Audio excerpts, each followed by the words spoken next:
Hey guys, it's Melissa here from melissaoatman.com. Welcome to Awaken Your Inner Awesomeness, a daily podcast devoted to spirituality and self-help. I'd like to welcome everyone today. So today I wanted to talk to you about a couple of things that have come up during our 5-day Manifest Your Best Life free training. So we've been asking people to think about their money stories and how those money stories have come to them. And a lot of people have been really sharing, and what they are writing is really interesting. And you can really see how money stories take shape. Even if our parents didn't outright tell us that they were broke or we didn't have money, we sometimes took on that. We internalized the fact that maybe we didn't have money because of what they showed us. Like if our parents were very conservative and they tried to buy everything on sale, or they never wanted to spend money on themselves, or they didn't want to do vacations and things like that, it was very easy to internalize that as we don't have money. And a lot of the people are saying similar things. They're telling those stories that, well, we had money, and I know we had money, but our parents would, say we didn't have money. And I understand that whole thing because I grew up, with a single mom, and we had money. We had enough. She was always able to provide for us. We never went without things, But she always outwardly would say things like, we don't have enough, or we need to save, and some of it was just normal parenting things. You know how you go to the store and you want something from the store? And so parents, instead of just saying, no, I'm not buying that for you because you're not going to get something every time we go to the store, which is really what it was about, parents will easily come up with the whole, we can't afford it. And I know my mom used to do that to me. And I know that her reasoning was really because she didn't want me to be spoiled. She didn't want me to think that every time we went to the store I had to have something, which is very logical, and it's a very good reason. It's a very good reason. But she would just say we can't afford it because, number one, that's an easy thing to say. And number two, if you say that, then kids will stop. Like if she would have said something like, you don't need something every time we go to the store, I probably would have kept begging, right? But saying we can't afford it made me feel bad and made me think, okay, well, I'm not going to ask because I feel bad we don't have the money. And she wasn't doing it to try to make me feel bad by any means. It's just, as a parent, what do? We go to the easiest thing we have, right? And we do it what our parents did. So for me, that was an internalization that we don't have enough money. Money is hard to come by. And I saw my mom working really hard. So also, she didn't say, I work really hard. It's just, I saw that. Just being around her growing up, I saw how hard she worked. And that when she would come home, she'd be very tired. So I internalized that too, as you have to work hard in order to make money. And there's a lot of money stories that are really, really deep in your subconscious that we don't even think about because they're not there because somebody outright says them to us.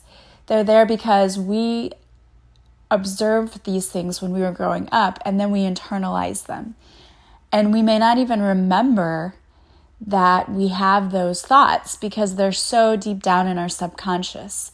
And it's just a part of who we are. So growing up with parents who, if you saw them working very hard and you saw that it was a struggle, then you automatically had that whole thing in your head that it has to be a struggle. Like you have to work hard in order to make money. And it's so not true, but that's what we internalize. We think that. Or when you saw your parents paying bills, like if you saw them paying bills, you might see them looking worried or, hating paying bills because it's a natural thing. No one really likes to pay bills. But I have since learned that paying your bills doesn't have to be something that you hate and dread, and it doesn't have to be that way. But if you saw your parents trying to figure out their taxes or pay their bills, and it always seemed like they were very upset when they did it, you might have internalized that as, well, paying bills, it's rough and it's something that's awful and you have to do. Again, not because it was said to you, you just saw it, you observed it. And many of our money stories, and even just our stories in general about ourselves, come from what we observe, not what's told to us. You know, it's like people say, do as I say and not as I do. Well, we get that a lot. Parents may say one thing and then do another. And what do you think is going to have a bigger impact? What impacts us more is not what they say, it's what they do and what they show us.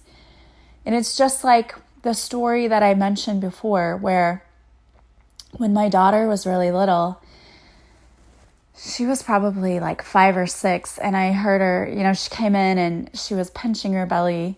She did not have belly fat then, but, you know, she was like, oh, I'm so fat. And I was like, what? Where did you hear? No, you're not. You're beautiful. And, you know, she mentioned that her one aunt that she stayed with, well, she says that, you know, she looks at herself in the mirror and says that. And I mean, I remember being a kid and being around her and I was like, oh yeah, she does do that. So my daughter, even like, no one told my daughter she was fat, but she internalized that because she saw someone else doing that to themselves. So if a little 5-year-old can pick up that just by observing and being around her aunt, like what else do they pick up from us? And I don't say that to make you go, oh my gosh, I screwed up my kid. I don't say that. I mean, trust me, I'm sure that I have with the things that I've done and not really knowing it, you know, not really thinking about it. It's just things they observe. You know, when I come home from work and I'm like, oh, I'm so stressed out, and I'm sure that that has an effect. But that's normal. My point, though, in bringing it up to you is we have to recognize what it is we've told ourselves. And we have to also understand that those are lies. Those are not our stories. Those are other people's stories that we have accepted as our own, whether we realize we have or not. And we have to uncover those stories, and we have to get rid of them, and we have to create new ones. And it seems like, oh yeah, that's easy to do. But it's not so easy to do. And the number one reason it is not so easy to do, and what a lot of people are discovering in this challenge, is that they have stories they didn't even know they had. And the people who are posting things in the challenge, I will guarantee you, they have not even dug up most of their stories yet. Because a lot of that stuff is deep in our subconscious, and we don't even know it's there. And you have to do a lot of the deep inner work to find it.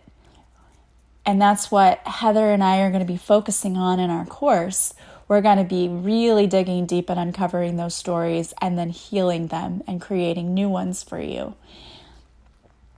And it's a process because, like I said, we just did this 5-day training and they only uncovered like the first layer, the initial layer, because healing, it's like having an onion. You peel away the one layer and then there's another layer and then there's another layer. And that's how it is. You find the surface stuff first, but I promise you, there's more stuff underneath. There are way more things underneath that you have to find. And the deeper you go, the more you can heal and the more you're able to change those stories, which actually is what changes your life. And I think it's so interesting that a lot of the people there posting things, you know, they didn't even realize that they were internalizing a lot of what they saw growing up. But that's so true, and it is what we do. It is totally what we do, because when I think back to my childhood, we always had enough. There wasn't ever a time where we're like, we're going to lose our home, or we're going to this, or we're going to that. And yeah, I remember when my mom was, you know, transitioning and shifting into a new career, money was a little tight at that time. It was tighter at that time. But even then, she still managed to get everything under control and everything was still fine. And it was around that time that my sister and I also got jobs for the first time. So we were helping out with that. And it's, seeing that. I know that time of her life was difficult, and seeing that, I think, is what really gave me the impression that you have to work hard for your money and you have to scrimp and save. And even now, I love her. I'm not trying to say anything bad against her at all. I'm just making some observations. But even now in retirement, she's working she's subbing and doing all this stuff on the side. And it's like, I see that and I just think, I don't want that to be my retirement. Like, I don't want to have to work in retirement. When I retire, I want to do what I want to do, not what I have to do. And not that, I'm not sure that she necessarily has to sub. I think she just likes it, but I don't want to do that. My coworker and I, the other German teacher, we were talking about it, and we both said the same thing. Whenever I retire, I don't want to sub. I don't want to do the thing that I did my whole life. Like, I want to do new things. I want to do something different. And to me, I said, I don't want to work. Like, my retirement, I want to travel. I want to travel a lot. And I'm not waiting till retirement. Obviously, I'm going to travel now and as much as I can now. But I want to travel then, too. I want to be one of those people when, if I don't have to be in winter, I'm not going to be in winter. I'm going to be on the beach somewhere, And that's my goal. So I'm at the point now in my life where I see what's going on around me and I see what my mom does, and I know that does not have to be my story. But as kids, we don't know that. Even as adults, you're taking on things you don't even realize, and you don't stop doing it until you actually realize you're doing it and you make a conscious effort to stop doing it. And I hope that this is making sense. I feel like my words are really hard to, it's a struggle to speak today.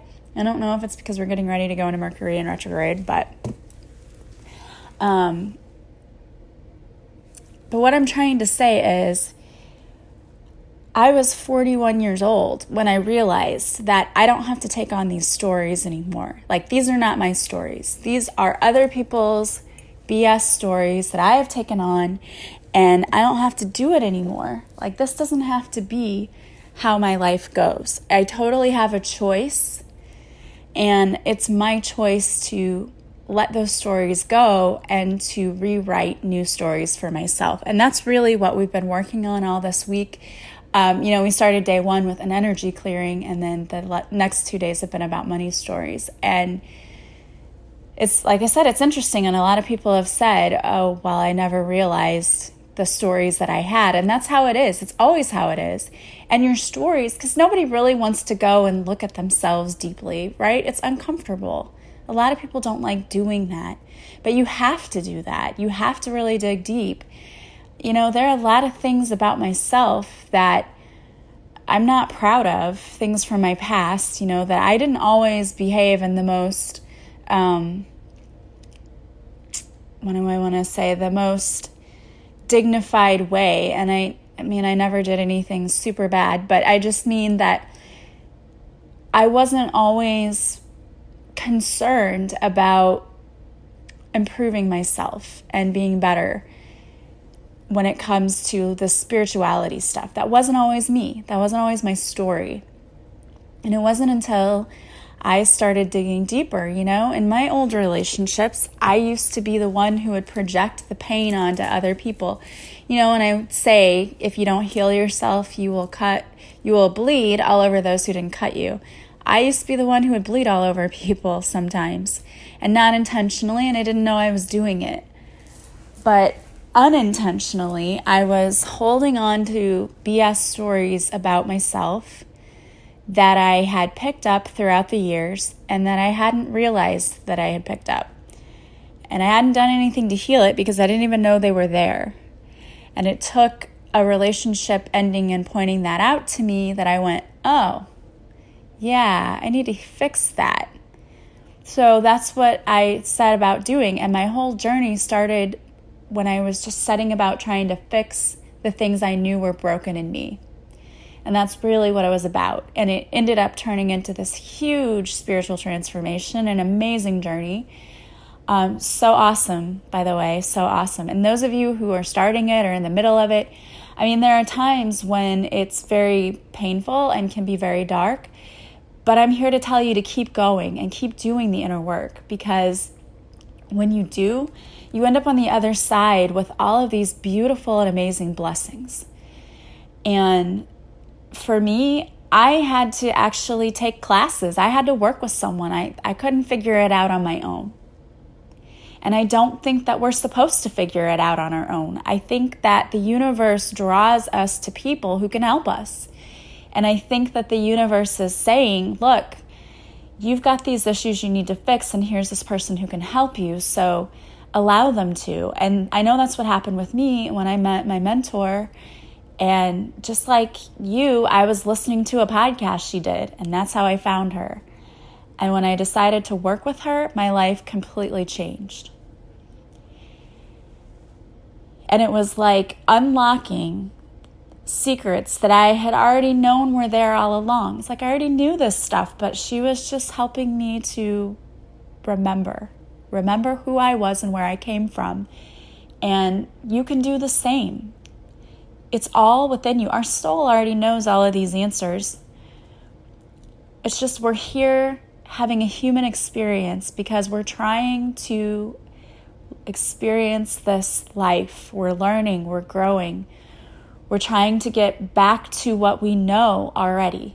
Our soul already knows the truth, and it's just remembering it. And in doing this work, what we're doing is we are uncovering the lies that you've picked up on, the lies you were told, and we are getting rid of them. We're acknowledging them, getting rid of them, and we are relearning our truth. The truth is, you can have anything you want. You can be as abundant as you want. The universe is ready to give to you. But you've got to be willing to let go of the stuff that isn't serving you. And those lies, those conditions, those stories you've told yourself, they're not serving you. They're keeping you stuck. They're keeping you stuck in debt. Stuck in thinking you have to work so hard, stuck in thinking that you are on this one path that you're not enjoying, but you've got to stick with it because you've been doing it for so long. Those are just lies. The universe says if you will trust, if you will have faith, and you will move forward, we are behind you. We have your back. We're lining everything up for you. It's already yours. You just have to move. And as hard as that is to believe sometimes, it's absolutely the truth. Everything you want is already yours if you will just move towards it. And for some people, that's going to mean doing the deep inner work so that you can let go of those stories that are keeping you afraid. Because this really all just boils down to fear. Those stories around money or around yourself, those revolve around fear. It's keeping you stuck. And there's a good reason. You know, we live in a society where we have to have different social classes. And the thing is, that works for the people at the top. It doesn't work so well for people in the middle and the bottom. And the thing is that you can be at the top too. But you have to be willing to understand that the universe wants to help you get there. But you've got to let go. You've got to let go of what's comfortable. It's easy to stay where you're comfortable. You don't have any pressure. There's not much you have to do. You can just kind of go with the flow. But you're not going to rise anywhere. If you want to truly experience your best life, you've got to get out of that comfort zone. And I'm here to tell you that when we don't get out of the comfort zone ourselves, the universe is going to knock you into it. They're going to knock you out of that comfort zone because the universe wants you to have all this stuff. And when we sit there and go, I know, I want it too, but we don't do anything, the universe is like, really? All right, if you're not going to do anything, I'm going to do something for you. And then the rug gets pulled out from underneath you. You have what I like to call a tower moment, because the universe is trying to move your feet for you.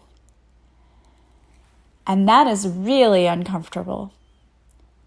But if you'll listen to your intuition, if you'll do the deep inner work, if you start changing your mindset, start changing your stories, you don't have to experience those tower moments anymore, because the universe is co-creating right alongside of you. And because you're doing your part, the universe is supporting you. And the universe doesn't have to pull the rug out from underneath you, because you're doing the work.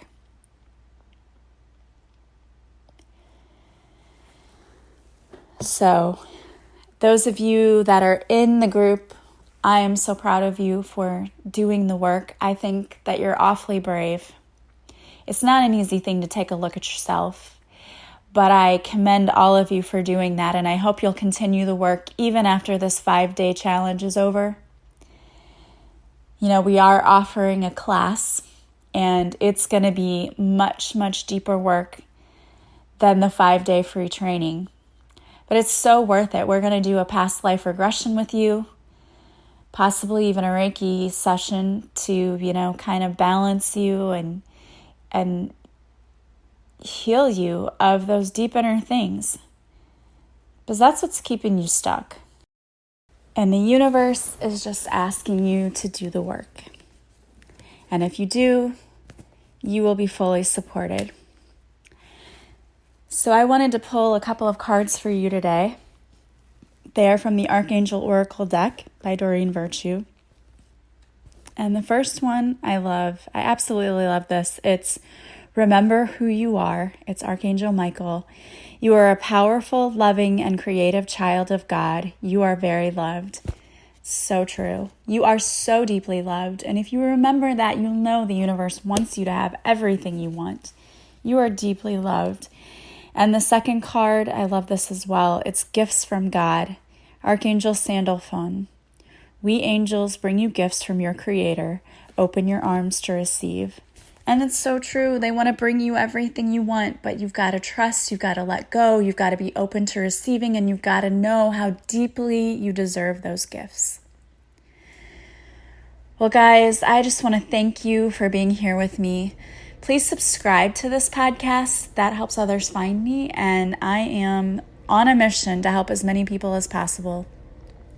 If you like the podcast, please share it with others. Please leave me reviews from wherever you're listening, whether it's iTunes, Spotify, Google Play, or Podbean. That really helps me, and I really appreciate it. Really, really, truly do. Thank you for those of you who have already left me reviews. I want to thank Jay because I saw your review on there. I'm really, truly thankful. And thankful for all of you who reach out to me. I love hearing from you and talking to you. It's one of the things I really love about what I do is that I get to connect with so many amazing people. So thank you for reaching out. And if you want to work with me, but you're just not sure what you need, reach out to me. We can talk about it. Either you can call me or you can text me or you can send me an email, whatever you're more comfortable with. You can even message me on Facebook or Instagram. We can talk about what you might need. And I promise you, I am going to get you the best service possible. I'm not about the money. I'm about how can I help you.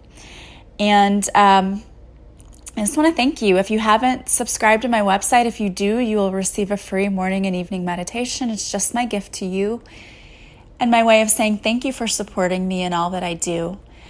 I love you guys. I hope that you are doing really well. I do want you to know that I'm not doing the Facebook Lives anymore until after July at least, because I have my dad coming into town next week and I want to have time with him. And also I am taking students to Europe. That's going to be coming up in July and I won't have time then.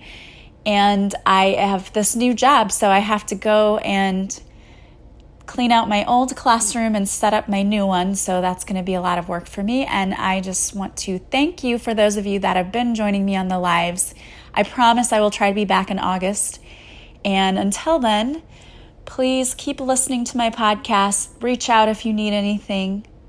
Check out our course. If you did not get in on the 5-day free training, you can still get in on the course that Heather and I are doing, so you might want to go check that out. The information is on my website. Thank you guys. Have a beautiful day. I am sending you massive love and light, and I will talk to you soon. Bye-bye.